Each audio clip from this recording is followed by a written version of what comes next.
What's going on, everyone? Today we're going to be making a Green Bay Packers 53-man roster prediction right before the start of training camp. Training camp is now 11 days away, and I'm beyond excited for this to get started for this 2024 offseason. So far, we've seen OTAs, mandatory minicamp, even rookie minicamp, and I made a 53-man roster prediction before that. So about a month ago, I made a roster prediction, and I said I wanted to make one more after OTAs and right before training camp. And I want to do this because I want to get down on paper what I think the 53-man roster is going to be before training camp, because at the end of the day, it's going to change.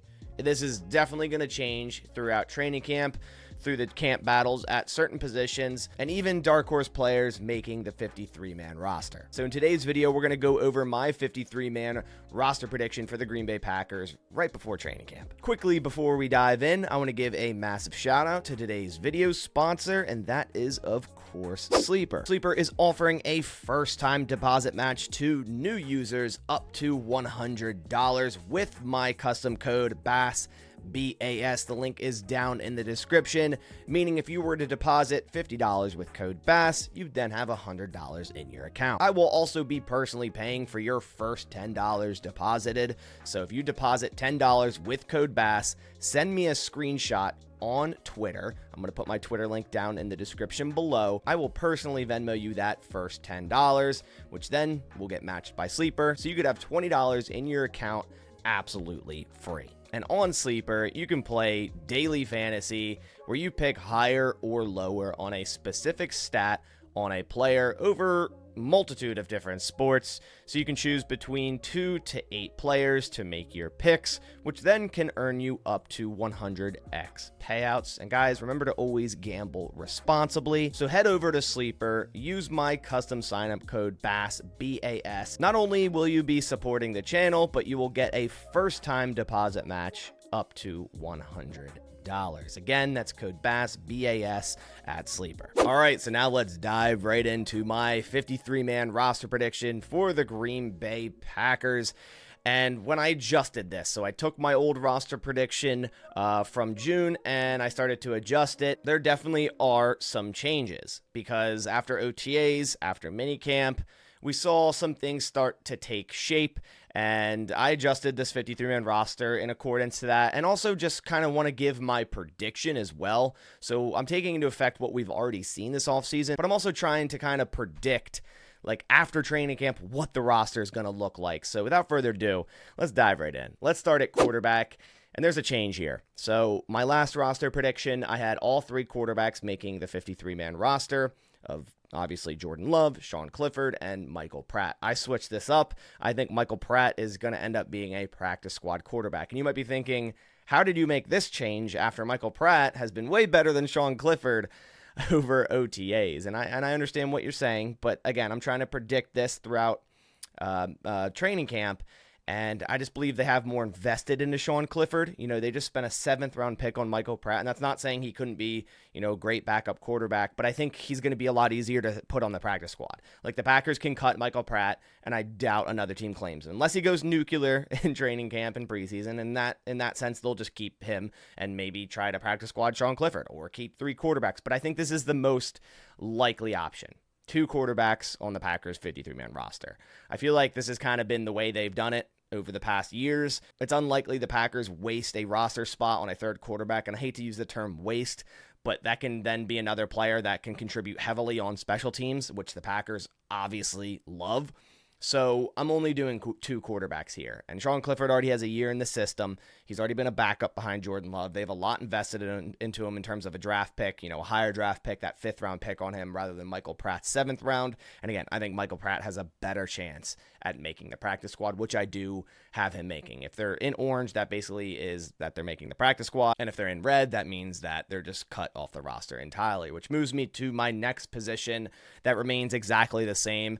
This is an easy position to predict, and that is running back. I just feel they're going to keep 3 running backs, and it's those 3 guys. Like Josh Jacobs, A.J. Dillon, and Marshawn Lloyd. Some would argue that A.J. Dillon could possibly be cut. I don't see it happening. There's low guarantees. They're not paying him much, and he knows the system, and it's already gone on record that both of these running backs outside of Dillon, Josh Jacobs and Marshawn Lloyd have been coming to A.J. Dillon with anything that they need, and he's been helping them. So he's been a great team player as well. So these 3 running backs I see making the roster. I have Emmanuel Wilson making the practice squad. Some people might want the Packers keeping 4 running backs, including Emmanuel Wilson. I don't think it's necessary. I think when you have 3 running backs that are Josh Jacobs, A.J. Dillon, and Marshawn Lloyd, you're completely fine. Even if an injury happens, you can call up Emmanuel Wilson on game day if you need to. So you don't need to roster a 4th running back. I have them outright cutting Ellis Merriweather and Jarvian Howard. Now, both of these guys didn't hear about much in OTAs or mandatory minicamp. But again, they're on the 3rd team, so you're not going to hear much about these guys, even if they make plays, because everyone's eyes are on everyone else. So we'll see what happens in training camp with these guys or anyone else that I cut on today's prediction. Fullback, I went back and forth with this one. I was like, I want to keep Henry Pearson on the roster. And then I was like, I can't, because there's another play on defense that I would have to remove if I keep Henry Pearson. So I have him going to the practice squad, and this is a situation where the Packers can call him up if they have a game plan that involves, say, needing a Henry Pearson type of player. And they did it last year a couple times. They can do it again. They don't necessarily need to roster him. If I were to keep Henry Pearson on the roster here, I would probably have to get rid of a tight end. And in terms of special teams, I just can't do that. So moving on to wide receiver, this one also remains exactly the same, and it probably will the entire time. The only difference I could see is maybe they keep 7 here if they want to keep DeBose or Torrey for special teams, or one of the younger guys, undrafted guys this year, Hicks or Stanley. I don't see that happening. I think the Packers have been locked into this 6-man wide receiver core the entire offseason. Since last season, honestly, it's been like, hey, this is your 6. This is what it's going to be next season, and probably the year after that as well, unless one of these guys severely underperforms or they don't want to hold them on the roster anymore. But in terms of the first 5, I feel like that's locked. Maybe there could be some differentiation with Malik Heath at the 6, but they like him so much they can put him in on offense to go run block. He can do special teams. He lined up as like one of the first gunners so far in OTAs on the punt team, so he can contribute on special teams, obviously. So Watson, Dobbs, Reed, Wicks, Melton, and Heath. Just released an awesome video on Jaden Reed going over his tape from 2023. If you want to go watch that, click the link right above. It's an awesome video. I love going over wide receiver tape. And then I have 3 making the practice squad. You might be thinking that's a lot of receivers making the practice squad, but the Packers are usually pretty heavy in receiver on their practice squad, so that's why I kept it the same here. Plus, I like all 3 of these guys. I know Samori Toure is pretty much done, and I wouldn't be surprised if he's just outright cut. But I think they want to keep him on the practice squad, maybe just because he offers some special teams versatility. Then I have Julian Hicks. He's been impressive so far through OTAs and minicamp, so I have him making the practice squad. And then, of course, Grant DeBose, 7th-round pick last year, I think still holds some potential. So I don't think the Packers would outright cut him. But I think they outright cut Dimitri Stanley and quarterback convert Alex Magoo. Those are the 2 I have them cutting. Moving over to tight end, I have them keeping 4, and this is remaining the same as well. I was questioning dropping Tyler Davis since he hasn't practiced yet for someone like Henry Pearson, who can do the same exact role on offense and probably also contribute on special teams. But Tyler Davis, when healthy, keyword when healthy, was one of the Packers' best special team players. Now, he hasn't returned to practice yet. If we go into training camp and he's still not back, the likelihood of him starting on IR is very high. But if he's back during training camp, I think he makes the roster just based off special teams. Rich Bisaccia loves him. He's a special team player. I don't want him on offense, that's for sure, and that's why you have 3 tight ends ahead of him. You have Luke Musgrave, Tucker Kraft, Ben Sims. I have them outright cutting Messiah Swinson and Joel Wilson. I don't think there's any argument here. I think if they're going to keep 4 tight ends, these are going to be the 4 guys unless they bring in a street free agent, which honestly could happen. If they want to, say, get another guy in there, more of a blocking style type of tight end. I thought for a second they might bring back Mercedes Lewis, but that can't happen at this point, as he did just re-sign with the Bears. So that's my tight end position. Let's move on to the offensive line. I'll sort this by tackle, by guard, by center. So let's start with tackle, and I have the Packers keeping 5 offensive tackles. This switches up from my last prediction where I had them keeping 4, with Travis Glover going to the practice squad. And I saw some of your comments, and I've also done a little more, digging into Travis Glover during OTAs and minicamp, as we didn't hear much about him. But if you kind of do some digging, you understand that the Packers really like him, and he actually has shown a lot of potential. So, of course, playing for the 3rd team, you're not going to hear a lot about those players. So you kind of think, oh, well, they've done nothing. That's not the case. I mean, imagine watching a practice, and you're watching all the skill players. So you don't really write down notes when an offensive lineman has a good play. You only write down the note when they have a bad play because it's very obvious. It's blatant. He gets beat by an edge rusher and a would-be sack happens on a quarterback. So the fact that there's no news on Travis Glover is almost good news.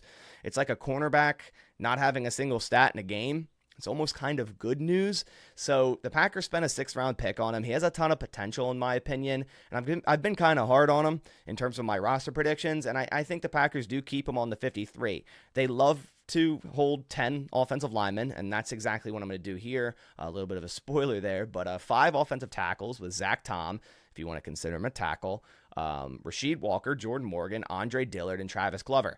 Now, if they want to drop this to 4, I think there actually might be a likelihood they cut Andre Dillard. Now, they've been very high on him, and he's started multiple times in OTAs and whatnot, but he has struggled a decent bit, and the Packers might go, hey, this experiment didn't work. Travis Glover could be our 4th tackle, and he could come in a pinch if we really, really need him. Let's move on from Dillard. But I don't see them doing that just because they love having a veteran in that tackle room. And Andre Dillard, I guess you could consider him a veteran at this point. So I have them keeping 5 offensive tackles and then practice squatting Caleb Jones and outright cutting Luke Tenuta. I know they're high on Luke Tenuta, but I don't see the room for having 2 tackles. They very well could. They could cut Samori Toure completely at wide receiver and keep Luke Tenuta at tackle at practice squad. That could definitely happen. But for this video and this prediction, I have them cutting Luke Tenuta. Moving on to guard, I have them keeping 3. This remains the same. It's Elton Jenkins, Sean Ryan, and Donovan Jennings. I have them practice squatting Kadeem Telfort, who's been getting snaps at guard, was a tackle last year, but he's been playing at guard this year. And I have them outright cutting Royce Newman, saving $3.3 million, and Lecitus Smith. A lot of people have Royce Newman making the roster, and I get it. He's a veteran, but man, at that $3.3 million mark, I just don't see how you do that, especially when you can get a guy like Donovan Jennings, who's an undrafted free agent. You sign him to a 3-year deal as an undrafted free agent, so it'd be kind of weird for him not to make the roster. He's way cheaper, and honestly, he's probably better. He's probably better than Royce Newman. I think he's been taking snaps over Royce Newman, so I would be shocked if Royce Newman gets this 3rd guard spot over Donovan Jennings. I think there's a better chance Kadeem Telfort makes the roster than Royce Newman, but here we are. So I have them keeping 3 guards. Moving to center, this also remains the same. So there's only really one shakeup at tackle. So for center, we have Josh Myers and Jacob Monk. This is pretty straightforward. I don't see any way, shape, or form both of these guys don't make the roster. Josh Myers on the last year of his deal. He's going to be starting at center and, very well could put together a great season, and the Packers go ahead and extend him. But the odds are that doesn't happen, and the odds are that Jacob Monk is the future center of the Green Bay Packers 2025 and onward. Unless they throw Zach Tom there, then there's a whole other mix-up. But Jacob Monk, very excited for him, whether that's at center or at guard. So that wraps up my linemen: 5 tackles, 3 guards, 2 centers, making 10 linemen and overall 25 players on offense. Now flipping over to the defensive side of the ball, we're going to start at defensive end. Of course, Packers switched to a 4-3, so this is a lot easier to kind of write down. You just have 5 positions on defense. You have defensive end, defensive tackle, linebacker, cornerback, safety. Done.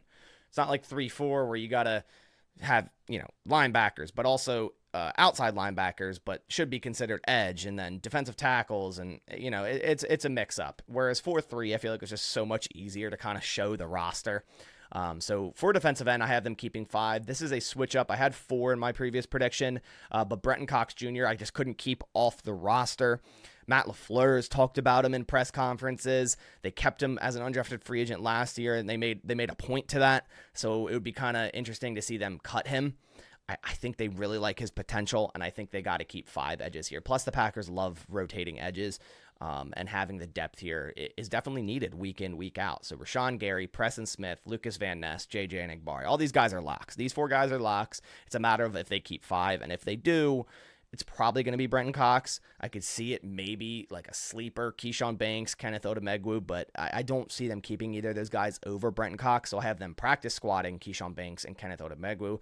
Deslin Alexander has also looked good during OTAs and minicamp, so let's see what happens during training camp. He could take one of those practice squad spots for sure, and then I also have them outright cutting Aaron Mosby. Moving over to defensive tackle, this is just like wide receiver. I think this has been locked in at this 5 for like ever now. Yeah, they could keep 6, and they could keep John Ford. I don't see that happening if they keep 5 edges, so I have them keeping 10 total defensive linemen and sending it. Like that And these 10 defensive linemen, I'm completely happy with. I think this is a great group of defensive linemen. So defensive tackle, Kenny Clark, Devontae Wyatt, TJ Slayton, Carl Brooks, Colby Wooden. I don't think there's much explaining to do there. Those are the 5 guys they're going to keep. I'm very excited for, obviously, year 2 of Carl Brooks, even Colby Wooden, what Kenny Clark's going to look like in this new scheme. All these guys, what they're going to look like in this new scheme. I have them practice squatting Jonathan Ford. This guy's going to be a career practice squad player, in my opinion, until they get someone else to replace him at that spot. And I have them outright cutting James Esther and Spencer Weege. Moving to linebacker, I have them keeping 5. This is another one that I feel like the first 5 are definitely locked. Like if Tyron Hopper was like a 6th-round pick, maybe he'd be a practice squad guy, but you can't practice squad a 3rd-round pick. Like you can't. Like another team will claim him, obviously. And the Packers wouldn't want that anyways, because Tyron Hopper has also been impressive for OTAs and minicamps. So he's looked good as well. So Quay Walker, Edgerrin Cooper, Isaiah McDuffie, Eric Wilson, Tyron Hopper. And I know some people would be like, oh, well, maybe they cut Eric Wilson. I don't think so. He's been starting like all snaps opposite McDuffie and Quay throughout practice so far. Will that change in training camp and Edgerrin Cooper takes over? Yeah, probably. But they like him a lot, and he's a terrific special team player. So I don't see him being cut any way, shape, or form. I have them practice squatting Christian Welch. He had 237 special team snaps last year and was also a good special teamer. So they could bring him up on game days if they want another special team player, which I believe they did a lot last year. And I have them outright cutting Christian Young and Raylan Goforth. Moving on to cornerback, this is another switch up, and this was a hard one, but I had to do it just based off of bringing Brenton Cox Jr. onto the roster.